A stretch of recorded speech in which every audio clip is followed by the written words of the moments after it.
Welcome students to the session of panoramic physics.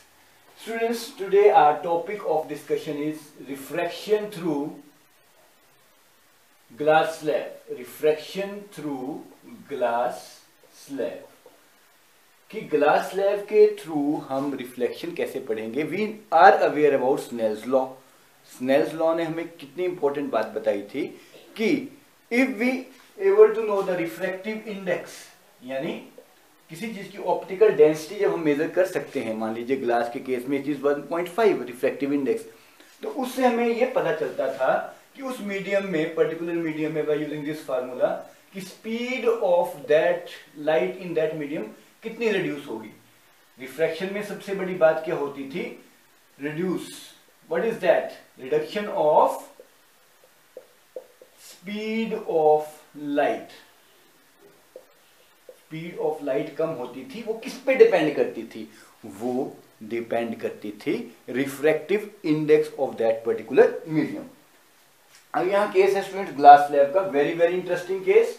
Again Snell's law को काफी अच्छे से वेरीफाई करता है ये.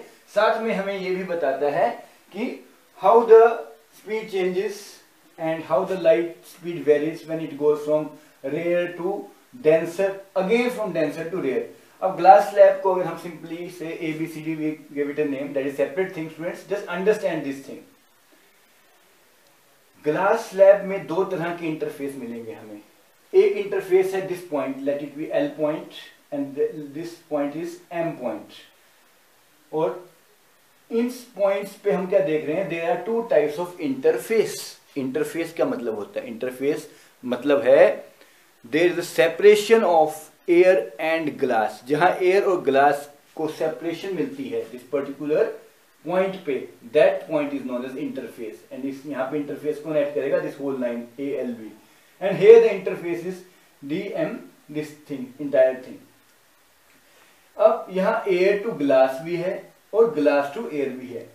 लेकिन हम जानते हैं according to principle of reversibility of light, जो हम इसमें पढ़ेंगे अभी आगे, कि जब ये पास रिट्रेस करेगी अगेन क्या होगा? Air to glass and glass to air. अब हमें सिंपल बेसिक फंडा क्या याद रखना है? अगर ray of light air to glass आएगी, एयर टू ग्लास, तो it will bend towards normal. Bend towards normal. सबसे पहली बात तो ये बेसिक फंडा आपने याद रखना ही रखना है स्टूडेंट्स. जो एयर से ग्लास की ओर लाइट आएगी, it will bend towards normal. And second case क्या होगा? जब ग्लास से एयर की ओर जाएगी लाइट इस इंटरफेस पे, what will happen?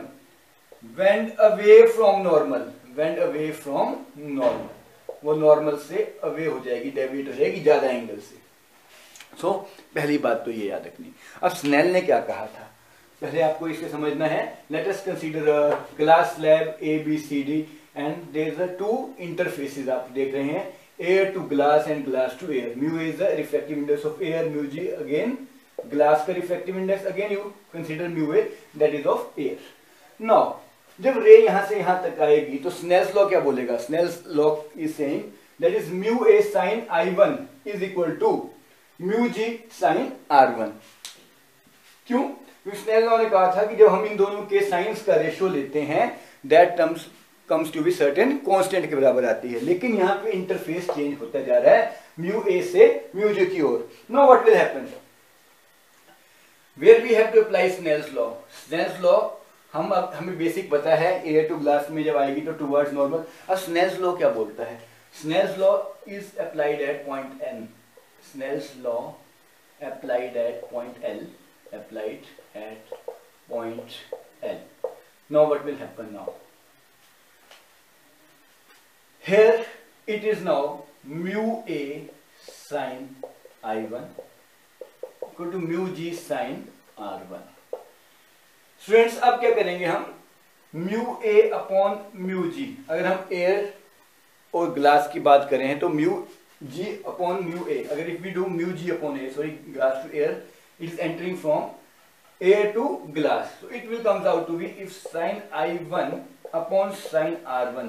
If we write it in ratio of I and R, so what will happen? It is now mu G upon mu A. Let this be your equation number first. That is your A mu g. Let this be your equation number first. You have to remember it.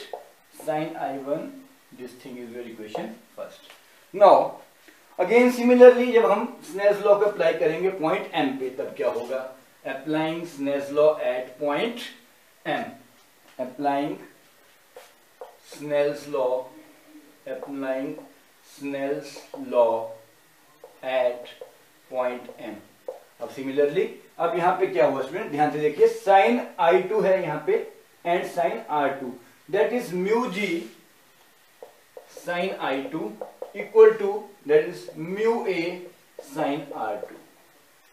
Now sine I2 upon sine R2 will be sine I2 upon sine R2 will be equal to now that is mu A upon mu G.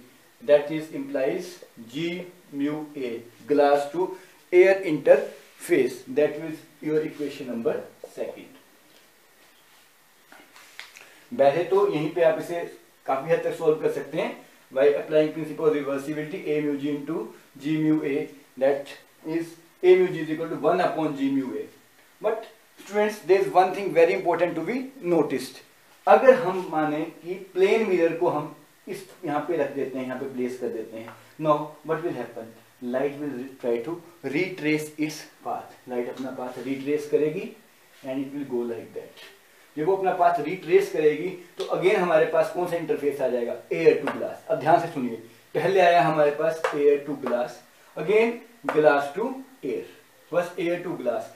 वो हमने interface देखा था eight point L पे, और eight point M पे हमने देखा था glass to air. Now again when if we imagine a plane mirror held perpendicular to the emergent ray, जो emergent ray आई यहाँ से उसके 90 डिग्रीज पे यहाँ पे क्या हमने प्लेन मिरर रखा था, it will now get reflected back. जब लाइट रिफ्लेक्ट होगी, now there is a third thing which will come to know. This is your second equation, remember this. Now for third thing, let me rub this entire portion.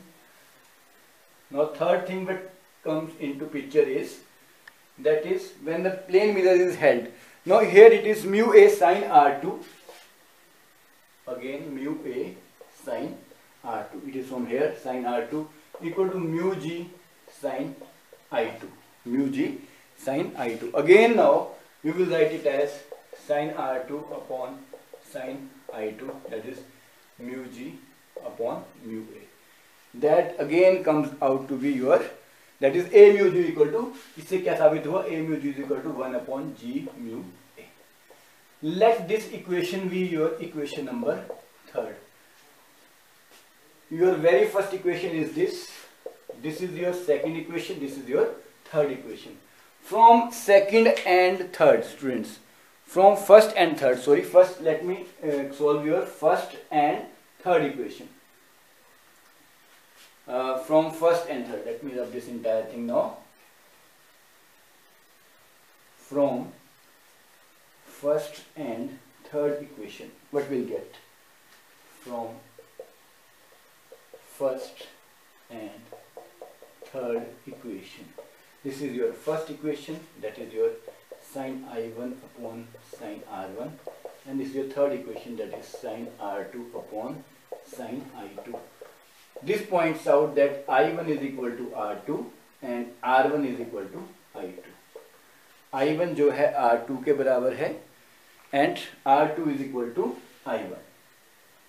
तो R2 is equal to I1 and R1 is equal to I2. From here it is clear that जो आपकी Mn is parallel to your K. That is ये आपस में parallel होंगी और इनके बीच के डिस्टेंस को हम बोलेंगे lateral displacement, and the distance between them is known as lateral displacement. के बीच में जो डिस्टेंस होगा, दो रेज के बीच में जो पैरेलल हो चुकी हैं अब, it is like that. If you remember, यहाँ पे जो रेज थी, one is like that and one which is got deviated from here like that. तो this रेज और इसके बीच में जो displacement है, that is delta x. You can say it, you can write it delta L, depends upon the book to book. That is, this is your lateral displacement. ये कहलाएगी आपकी lateral displacement. If you You can look again at your diagram. जो भी diagram था, you can again look by pausing the video. It is Mn is parallel to Kl. तो first और third से हमें ये इंफॉर्मेशन मिली थी. Now Kl is laterally displaced. इसे कहेंगे Kl ray is a laterally displaced ray. Laterally means exactly at lateral means straight line displacement. अगर उसके perpendicular हम line draw करें तो that is your lateral displacement. Now lateral displacement का अगर हमने आगे further उसका knowledge लेना है तो lateral displacement expression. तो ये तब हमें पता चल गया कि ग्लास स्लैब से जब रेज रिफ्लेक्टेड रेज दो इंटरफेस से डेविएट होगी, उसे जाना कैसे चाहिए था लाइक दैट, लेकिन वो लेटरली डिस्प्लेस्ड हो गई. तो that phenomena is lateral displacement and this is very important from your practical point of view also. Now will move further how to calculate the lateral displacement को हम कैसे calculate करेंगे. So students, lateral displacement expression. Before going to this expression I just want to tell one more thing. जो हमारे पास equation second और third आई थी, first और third से तो हमने निकाला था लेटरल डिस्प्लेसमेंट के बारे में जानकारी.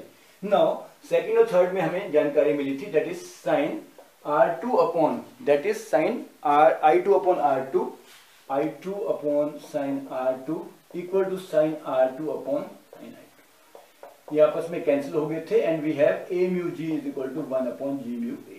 यानी principle of reversibility of light को इसने फॉलो किया था. No students will find lateral displacement expression. इसका एक्सप्रेशन अदरवाइज तो इट इज सफिशिएंट कि आपको पता चल गया कि अलोंग KL प्रोड्यूस में लेटरल डिस्प्लेसमेंट हो गई है. ये this is your lateral displacement delta x delta l, you can represent it anyway. Now if we have to calculate it fully in terms of mathematically we have to calculate, we have to draw Mn perpendicular to KL produced. Mn dash perpendicular to KL produced. No, not KL produced only. Let angle MNL, that is your this angle MLN dash is equal to delta. Triangle LMN dash में sin delta क्या होगा? Sin is always perpendicular upon hypotenuse. So from here it is clear. MN dash upon LM. No, MN dash is LM sin delta. Let this be equation 5th. Now again in triangle LL dash M, that is LL dash M, you can say cos R1 is equal to LL dash, that is base upon hypotenuse, that is LM. It comes out to be Mn dash is T upon cos R1 because LL dash is nothing but it is the thickness of glass slab. So इससे पता चलता है कि glass slab की thickness has the most important role to play in the lateral displacement. तो this comes out to be in terms of cos sine delta and cos R1. It is up to here also correct. Further you can go for one more thing. In place of delta you can write as I1 minus R1. That is again you can write it in a more elaborate form. First तो आप क्या करेंगे, LL dash M here cos R1 इस triangle में, in this triangle, this one I am talking about, now cos R1 is LL dash upon LM. Now from here LM is LL dash upon cos R1, which is T upon cos R1 because LL dash is T. So overall Mn dash क्या आ गया? Mn dash comes out to be, यहाँ हम LM की value put करेंगे T upon cos R1 sin delta. Further इसे last step में यहाँ लिख देते हैं. Further you can write it in, up to here also it is correct. But further you can go, Mn dash is T upon cos R1 sin I1 minus R. You can go for this expression. Sorry, this is I2 minus R1. I2 minus R. This is your final expression, or you can leave it up to here also. This clearly shows that it depends upon lateral displacement depending upon angle I2 and also on the thickness of the glass slab. The glass slab की कितनी thickness है उस पे इसकी lateral displacement also varies. So students, this is the point of lateral displacement, which is one of the application of refraction of light and most practical application. Go through it thoroughly.